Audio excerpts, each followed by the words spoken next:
When people think about making an impact in the world, they think about going into the medical field. But what if you could go into a career that makes a bigger impact and affects a lot more people? Which is as important as medical sciences, in my opinion, because you can save millions of lives. That's exactly what Kaan Demiryürek, Research and Development Director for Sustainable Packaging at PepsiCo, is doing. Because I don't know how to solve all these problems. I'm not that good, but I know who I should look to. And I know that that group does not feel empowered. That bothers me. Kaan is a passionate advocate for global food system transformation. He believes that in our current state, our global food system is not sustainable or efficient. Instead, the system is full of complex problems, and in order to solve those problems, we as a society need to collaborate. We need collaboration across multiple stakeholders, including professionals in the fields of science and engineering, to solve them. And for Kaan, food science and engineering will be front and center of these collaborative efforts. Science is more about going deep in your research area, but philosophy helps you to bring that overarching piece. These ideas are explored in Kaan's book, Food for Thought: Food Science and Engineering for the Future of Humanity. This book is meant to provide a positive outlook on the future of how food science and engineering can help to contribute to this future. Kaan has over 2 decades of career experience working in PepsiCo in food science, engineering, and R&D, spanning multiple geographies. In this episode of the podcast, we will talk about Kaan's journey into food engineering, his book Food for Thought and how to make an impact in your career, the integration of philosophy and food science, and the necessity of curiosity in R&D, and advice for food science graduates looking to make an impact in their career. I hope you enjoyed this episode of the Food Grows podcast with me, Veronica Heslop. Of course, yeah, Kaan Demiryürek. I was born and raised in Istanbul, Turkey, beautiful city. I miss Istanbul a lot right now. My wife, my son, and I, we live in Dallas, Texas, for my work at PepsiCo. Of course, yeah, where we have our foods, R&D headquarters, and North America business. And my background is food engineering. I don't have a very successful academic career. I Really? started in industry right after my degree in food engineering. I started as an intern while I was studying, and all along I've been with the same company, um, foods category, always in R&D, different geographies, different product categories. But I've been all along with the same organization, same function, different geographies. And currently I work on sustainable packaging. Wow, that's amazing. I love that.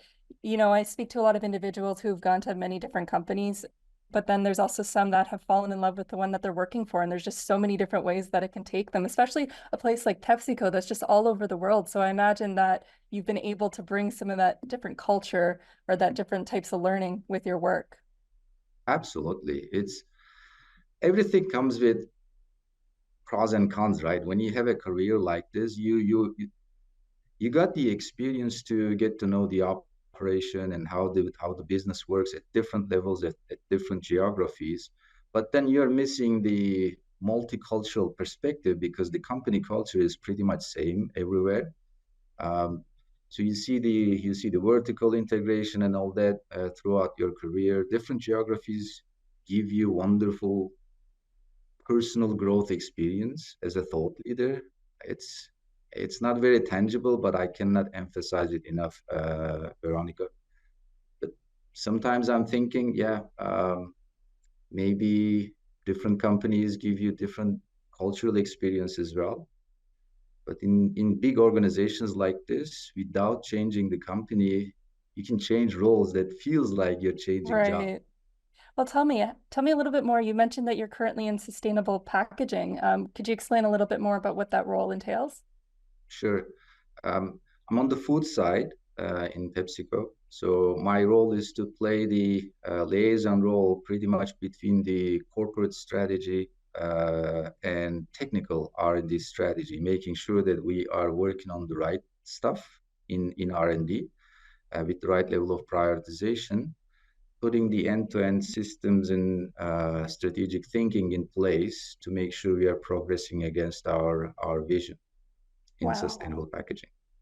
That's amazing. And you started off in the actual food side, though, doing the food science as opposed to the packaging. Actually, yes, this is my 22nd year in PepsiCo and my third year in packaging. So majority of my career actually was in foods, mostly in product and process development. I always liked the process engineering side of food engineering. I not that good in food science part of it, so I always tried to surround myself with wonderful food scientists, especially on my teams. But my career mostly on product and process development across different product categories. So I've been learning packaging in the last couple of years, and it's amazing. Packaging is I realized that I underestimated packaging. Oh, wow. You do mention, so you kind of mentioned food science, but then you mentioned engineering as though it's different. Is there nuances or differences between food engineering and food science? That's a good catch, and I don't know how the academic people would define it, but to me, food science is the broader, overarching space. Let's call it. It's this scientific study of food in general. Food engineering to me is kind of subgroup of food science. When I call it Okay. subgroup, food engineers don't like it. My professor didn't like it when I did that. I studied food engineering myself, but food engineering is more specific, and that specifies on developing food products and on figuring out how to manufacture them in a safe, nutritious way, and safe and nutritious way, and then um, managing the logistics of it, managing the entire value chain all the way it reaches to the consumer, the end user. So within that value chain, the process engineering piece where you develop the unit operations to produce that end product, always fascinated me. I don't know why, but that whole fluid mechanics, heat mass transfer, and process control, statistical process control, that was always more fascinating than maybe studying microbiology, physical properties of food chemistry. You're a chemist yourself. Yeah. Uh, that part was tough for me.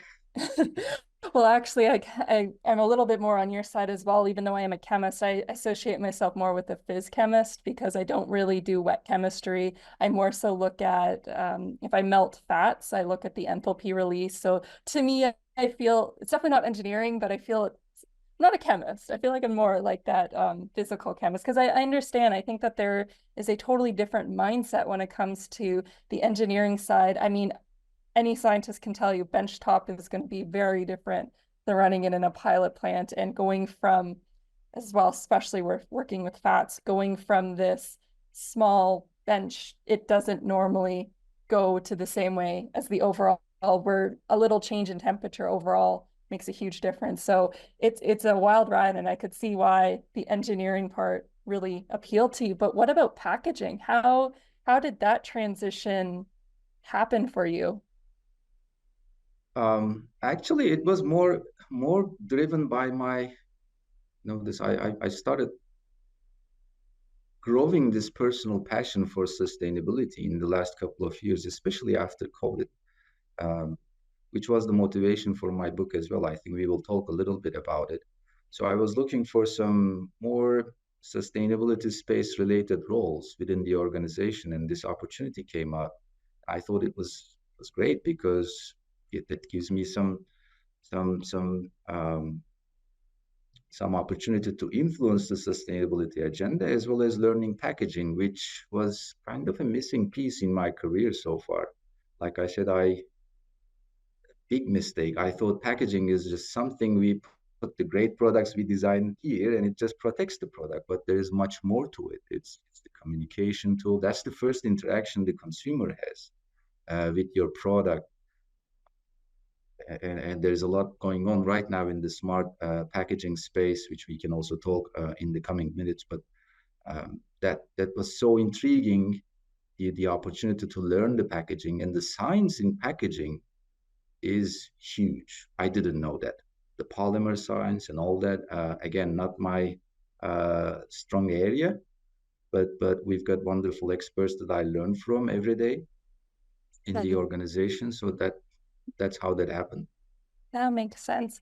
Well, speaking with the sustainability piece, one of the things that I think about with just sustainability with packaging is just less packaging. That's one of the most obvious ways for me. But what other pieces are there when it comes to making a packaging more sustainable? Like, what are the factors that you think about when you're trying to make a product packaging more sustainable? Well, I think we need we go back to I really like to go back to the simple high level definition of sustainability because it's such an overused word. You use that word sustainability a lot, and I don't know if everyone means the same thing, but when you think about sustainability in general, it's meeting the current population's needs without sacrificing the next generations. Uh, I love that definition, and I think there is the saying, some attributed to ancient Chinese, some to Native Americans, regardless of who said that. We didn't inherit this world from our ancestors. We just borrowed it from our grandchildren. Something along those lines. I like it very much. I think it's simplest yet one of the most profound ways to define sustainability. So in packaging, but even beyond packaging, in the entire food system, I think that lens is the one we need to bring to advance the entire food system to the next levels. Because when you look at the whole system, it's not sustainable. And now, when I use the word sustainable, I don't mean in the ESG terms, but it's not meeting even today's needs. So the system is not working, and it's such a crucial system for humanity. So again, yeah, in packaging, beyond packaging, the entire food system, I think we need to bring that lens to to sustainability. Um, that makes sense. No, because like to what you were saying before, we can't keep going on. We need a lot of, smart people coming in and a lot of people just working together with fresh ideas, but as well actually working towards this unifying goal because even if we go on the same track that we currently are on, it's not sustainable for everyone. And we're just, in the end, we might not even end up with the same products anymore because well, they won't be there for us to even enjoy anyway. So it's good that especially big companies, are also taking a stance on that and moving towards that. A lot, this global view and this really forethought has been a big part in how you brought out some of these ideas in your book, The Food for Thought, which is one of the reasons that I became aware of you. And I saw it on LinkedIn and I was like, how didn't I know about this book earlier? This would have been a great resource for someone like me when I was going through school. So let's talk more about your book and why don't you introduce it a little bit for those who might not be familiar with it? Absolutely, thank you. And thanks for all those kind words, and that those mean a lot to me, sincerely. The reason I called it to start with food for thought, we use the phrase food for thought in certain sense, but I had a problem with food pretty much always being an afterthought, not comes to mind at the first place when it comes to science, when it comes to how we do business, or even when we consume the food, we don't think much about it. And one day, during COVID, where we were all having more time for introspection and Mhm, thinking and mhm. reflection about life and everything, I was reading an article by one of our senior leaders who wrote the foreword for this book actually, and I read some statistics there about the carbon footprint of the entire food system and all that, and I realized that I didn't know all those numbers despite being almost 20 years in the industry myself as a professional. So I really felt embarrassed there that I didn't know all about these. And then a little bit more reflection to your point, if I don't know about it, probably there are so many people out there, even within the industry, that are not aware of all these facts. When you look at it from a from a big picture perspective, where you look at the entire global population, how we feed the entire population. So we learn a great deal of food science and engineering in our studies and all that. But it occurred to me that we rarely think about the social, the philosophical, the historical part of, and the emotional part, the cultural part of food, which which is massive in our lives if you think about it. And when you bring that lens, I thought it would really change the way you would do science and engineering in foods, because it gives you some meaning, it gives you some purpose. You take it to a different level. So that's the mindset shift, uh, maybe an epiphany. I don't know, whatever we call it, but that's what happened. So I started to read a little bit. I started to think more about it, and then that's how the book came out. So it's got three big parts. One is where I introduce food science and engineering, but less technical, again, more philosophical, because there are so many technical books out there anyway, and there are wonderful schools, universities giving all these background and context to us. But I thought this part was missing. And then another part is research and development, where I thought it would play a pivotal role in advancing the entire food system. And then the third part was more about career and how you plan and how you can make an impact uh, in your career, even academic or uh, commercial. Right. Well, I think that was a good way that you set up the book, especially with your own story, speaking about the story about how you were with your friends, and then two of them were talking about engineering, and then you had spoken about to the man who had asked you the question. He'd asked each of you, what are you studying in school? And then you had said, oh, that food engineering. And he just went, oh.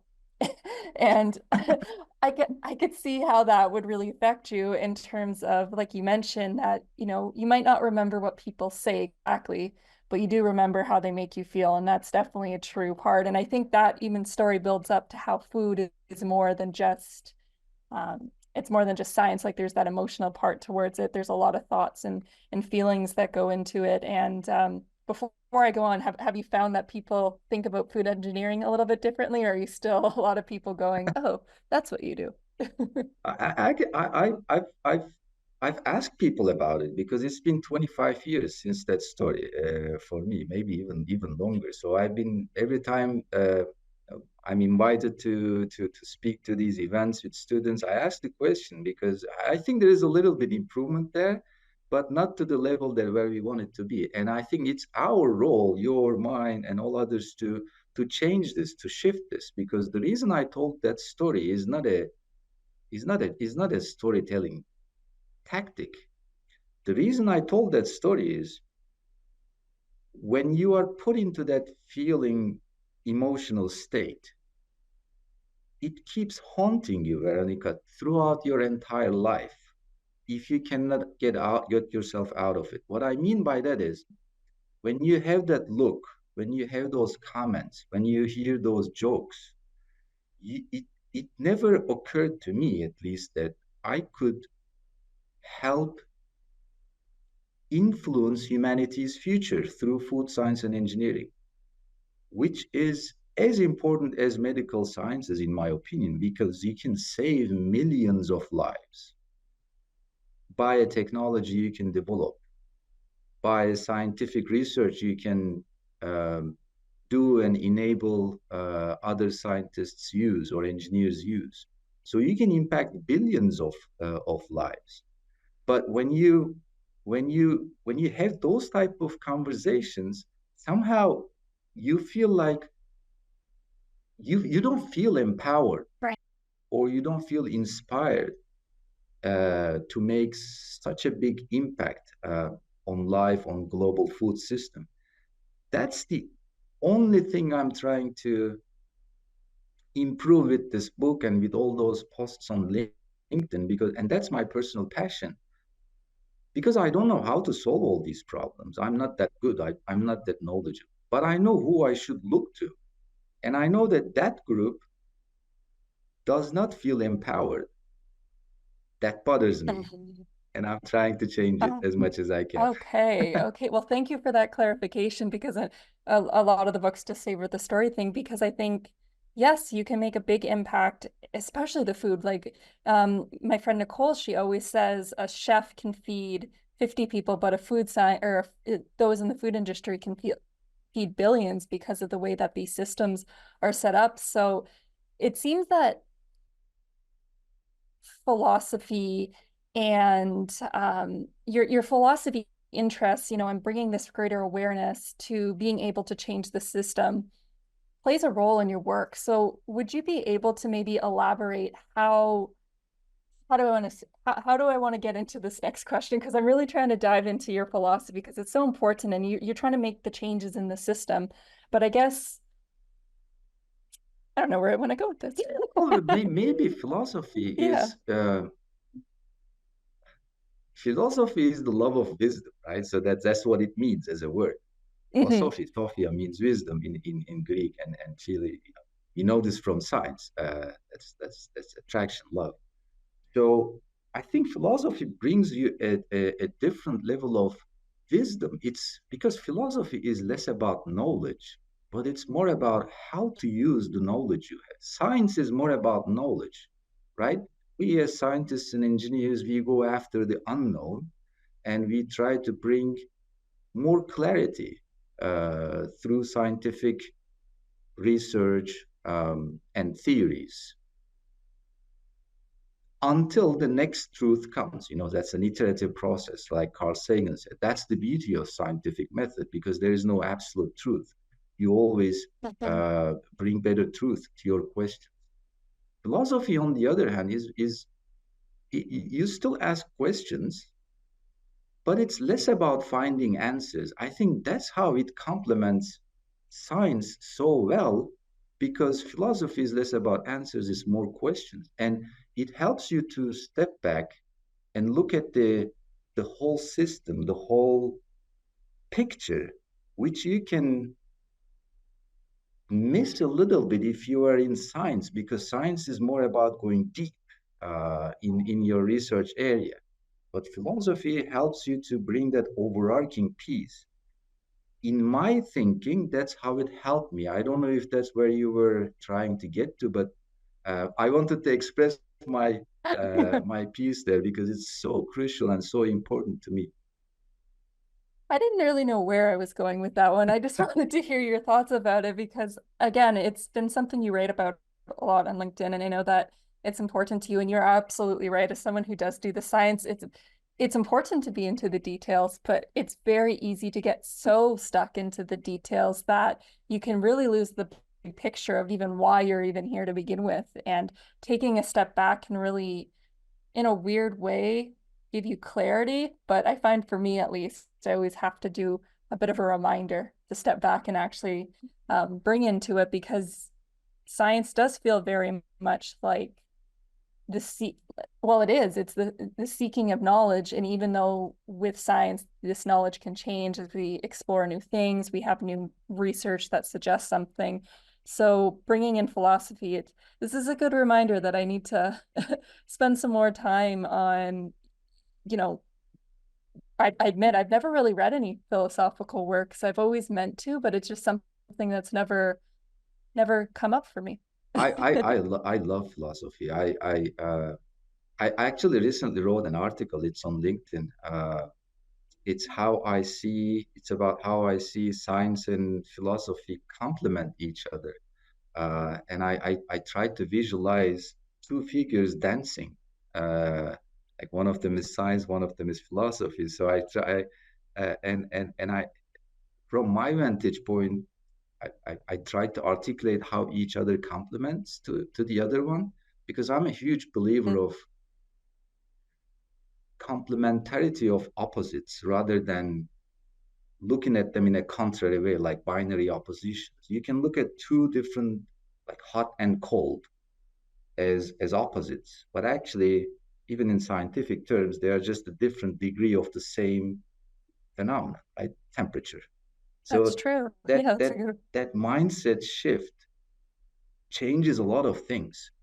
Our analytical minds, especially scientists and engineers, we like binary oppositions, because it's also easy for the brain to grasp the reality or the perception.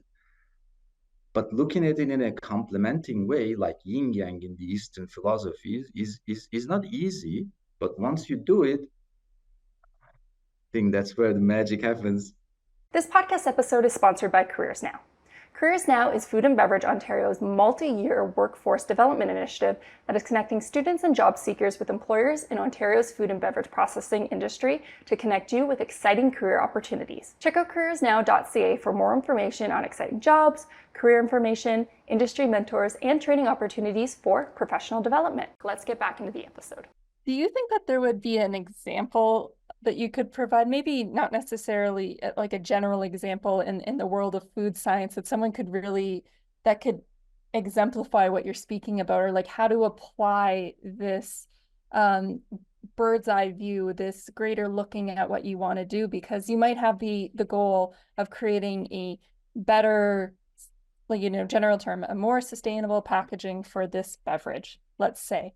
How do you start to bring in this greater view of what you're doing without getting so caught up in the details? Would you be able to provide an example just so we could better really understand how you're speaking about this? Yeah. While I'm articulating, I will try to think about an example, because it didn't come up to my mind right away. But I think philosophy brings meaning to science. So without philosophy or philosophical thinking, let's call it purpose. I mean, when I say philosophy, I also don't want to sound like those boring philosophers and all that. Yeah, I've got the beard and everything. But philosophy to me is meaning. It asks more about why is this important. In science, you also ask why questions, but you're trying to surface out explanations. You try to figure out yourself, you try to figure out the universe. Why the universe is the way it is? That's science question. Why is this important? Is philosophy's realm. So you bring meaning to science. So you might be working on a wonderful food science related technology development. Let's pick nanotechnology. You are encapsulating nutrients. Dr. Mike Clement's work, I'm a fan of it.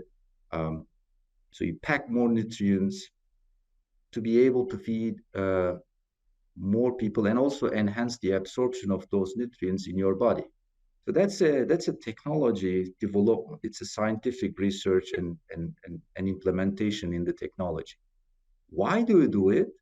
All the things that we discussed about food system, why we should care, why we should feel empowered about it, it brings meaning to this technology. Why should we work on it? It's for the benefit of humanity, for the benefit of biodiversity. So that appreciation of the life, the interconnected web of life and everything, which we call biodiversity in scientific terms, is what philosophy brings to the table in my mind. Without that, science can be too dry, because science is objective, right? By its design, it's objective, and it can be used in wrong hands if you don't have the right meaning and purpose behind it. Absolutely. I'll think of an example. Come to me and watch it. It'll come at right after we're done the meeting, and you're gonna snap your fingers and go, "Oh, we could have spoken about that during the call." Yeah, but this one that I talked about, this nanotechnology, Dr. Mike Clements, he's the most cited food scientist, I believe, professor. He's got wonderful books, but he's got a TED Talk on this one, where he speaks from his childhood as well about carrots and packing beta carotene, more of it in a tiny shot, where you can feed more people, because the technology also enhances its absorption by the body. So it's much more efficient. That would, yeah, of course. Sorry, I'm flashbacking. I believe you're talking about Dr. Julian McClements. Am I okay? That's what I was. Dr. Julian McClements. Okay, sorry. Yeah.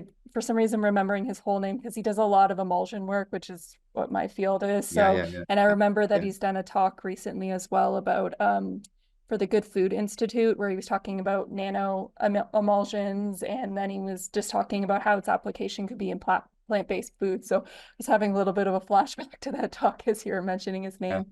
exactly. Yeah, yeah, yeah. You're right. David Julian McClements. Yes, yes. Well, one of the things that you had said while you were just providing that example reminded me of one of the things that you mentioned in the book is that curiosity. Curiosity is one of the most important things that someone in R&D can have. And would you be able to as well elaborate on what curiosity looks to you, like to you, and maybe how do you cultivate that? Because I know we we think about curiosity as something that we naturally have, but I feel that sometimes people can lose that as they go through school because it's a very rigid system. Would you be able to talk about how do you really encourage curiosity and apply it to your work and what it means to you? I don't know if I would be able to, but I would love Okay. to because this is something I'm super Yeah. passionate about. And I really, really believe, Veronica, it all starts with curiosity. Science, R&D, also philosophy, just like we talked Mhm. about. And you're so right. I think that's a skill we have or we bring innately somehow, Mhm. but we lose it or Yeah, we that's what I think too. we grow out of it. We grow ourselves out of Yeah. it through the school system, through you Yeah. name it. I've seen it from my like my son. I have an 11-year-old son. Even he used to ask more why questions when he was 3. Now he's asking less of them. I'm still trying to encourage him, but uh, we keep asking those questions. Sometimes even in an annoying at an annoying level, like those little kids. They always Well, why. Uh, that's really curiosity because it's the sponge brain and they're trying to learn. I put curiosity at the top of everything because I think it provides the the propelling force for you, the internal motivation to to change things. Because in very simpler terms, Veronica, to me, R&D is all about change. R&D is about future. So you imagine a future state which is different than today, right.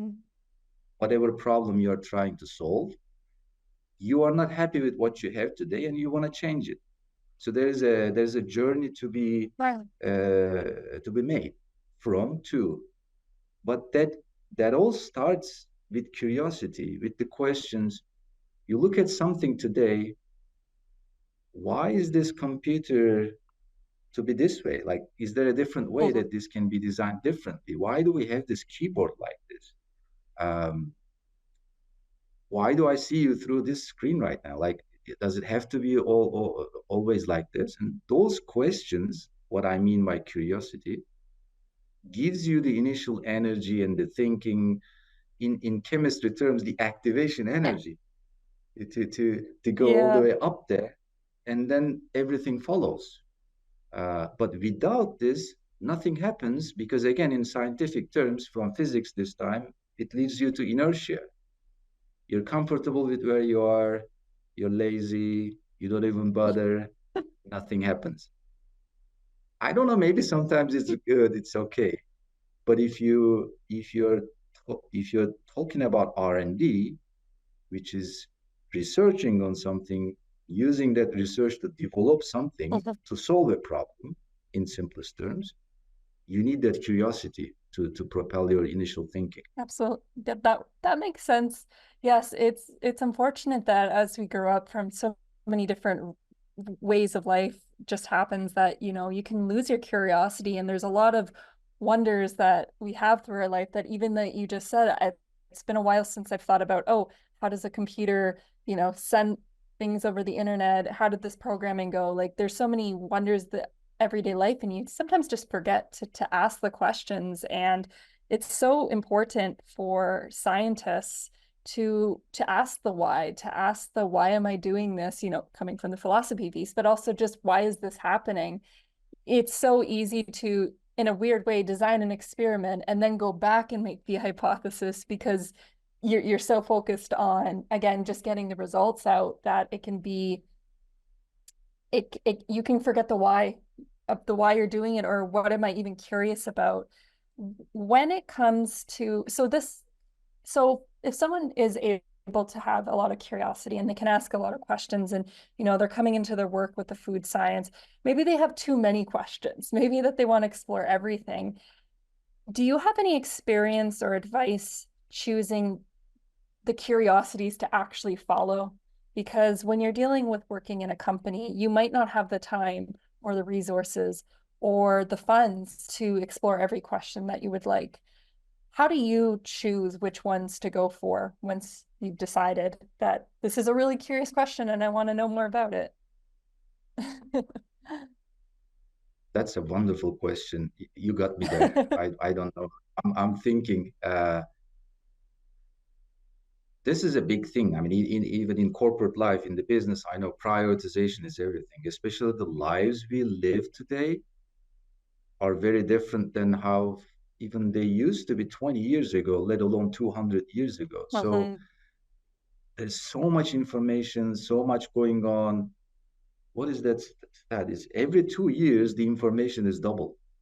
The information we create. I think, yeah, I mean, it makes I'll confirm it, but I think it's every 2 years.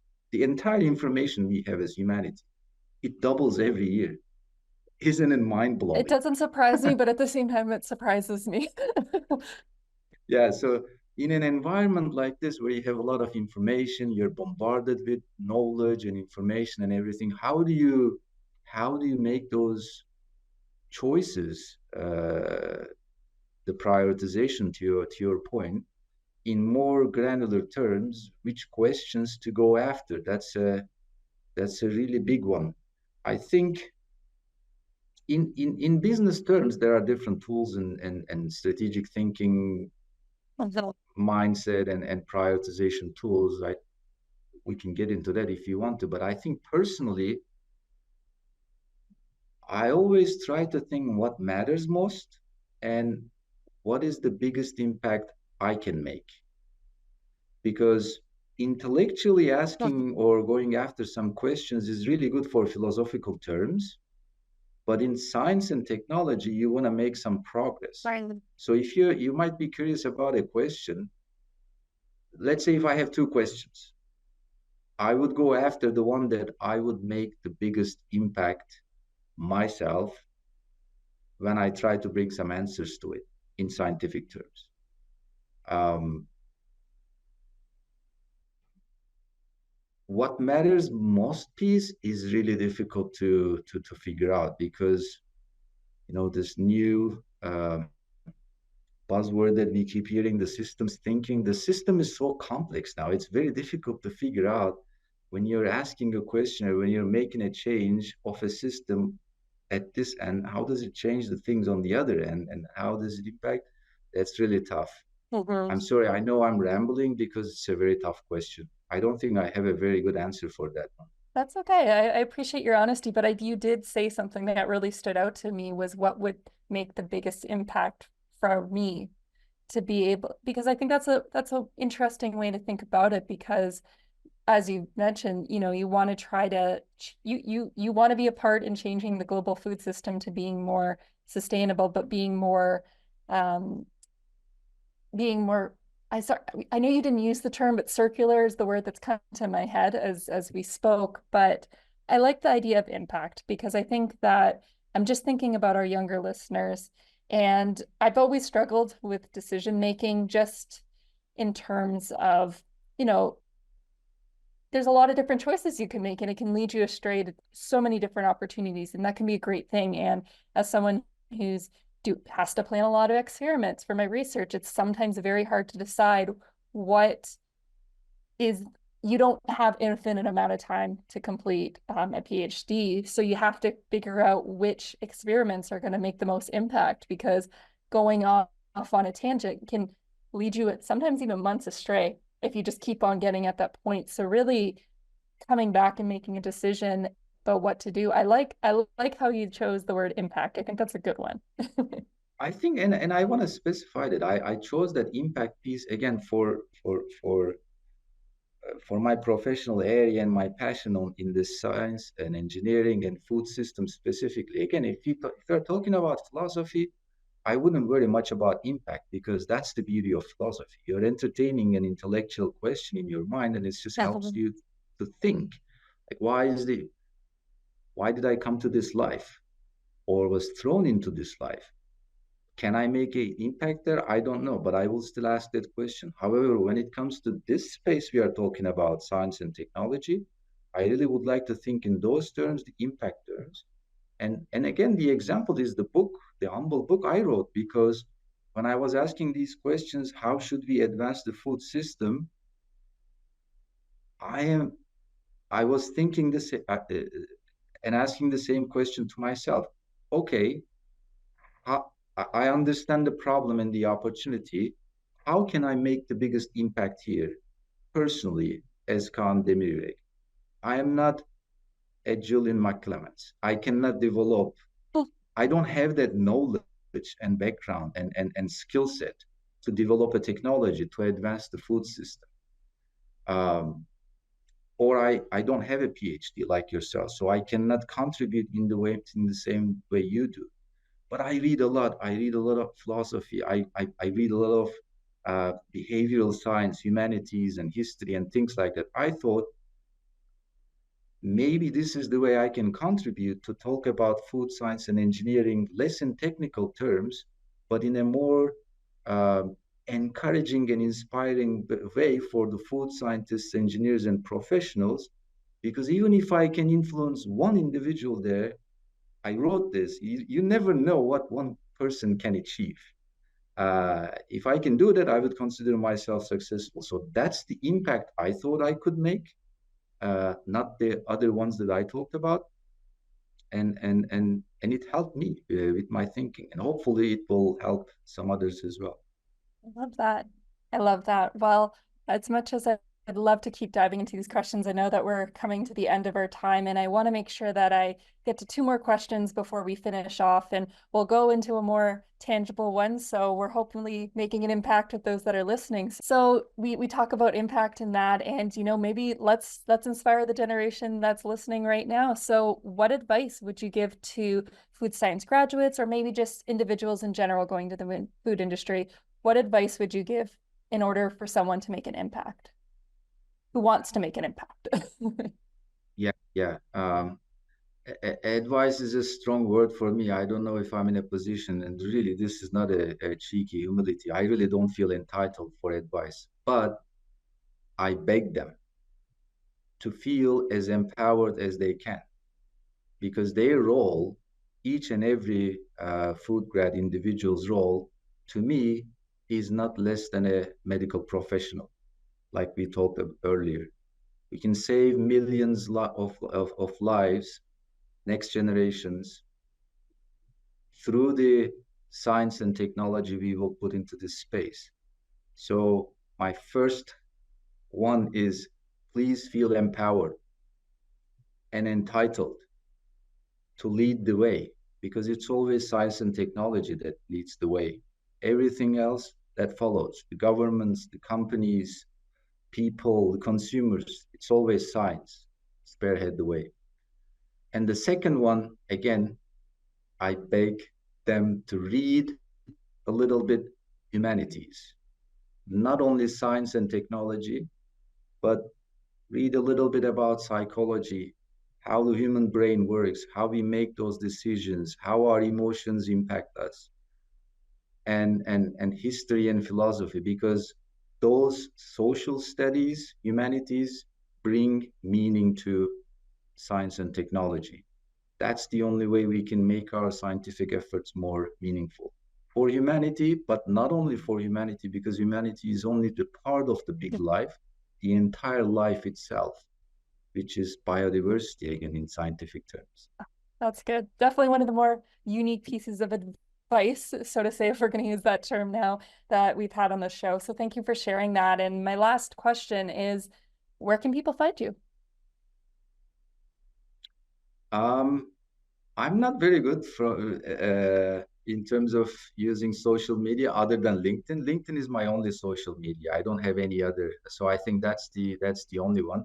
We can add my personal email to the show, and anyone can reach out to me. And I would love people reaching out to me, challenge me with my thinking, build on my thinking, give me advice to do things differently. I'm very open and very eager to hear. Amazing. Well, I'll make sure to link that into the show notes for anyone that's listening. And if people want to know more about your book, I'll make sure to link that in the show notes as well, food for thought. As well, if I guess they're looking for book recommendations and check up on what you're doing, I know you're very active on LinkedIn, which I think will be a great thing. And I think that this episode, if anyone comes out of it, I think that they're going to be really empowered and just be reminded that I can make a difference. So this is a good reminder to I can make an impact too. That's a wonderful closing, Veronica. I couldn't ask for more. Thank you so much for inviting and for giving me the opportunity to tell about my passion here. I hope you enjoyed this conversation with Kaan, and it helps you to feel more inspired about the impact that you can make in the world if you go into the food industry. I really recommend that you check out his free book, Food for Thought, because there's a lot of great information that's out there in terms of the importance of R&D in food science, how to excel in your career, and just finding a job that you love. Who doesn't want to know about that? So as always, thank you everyone so much for listening, and I will see you next time.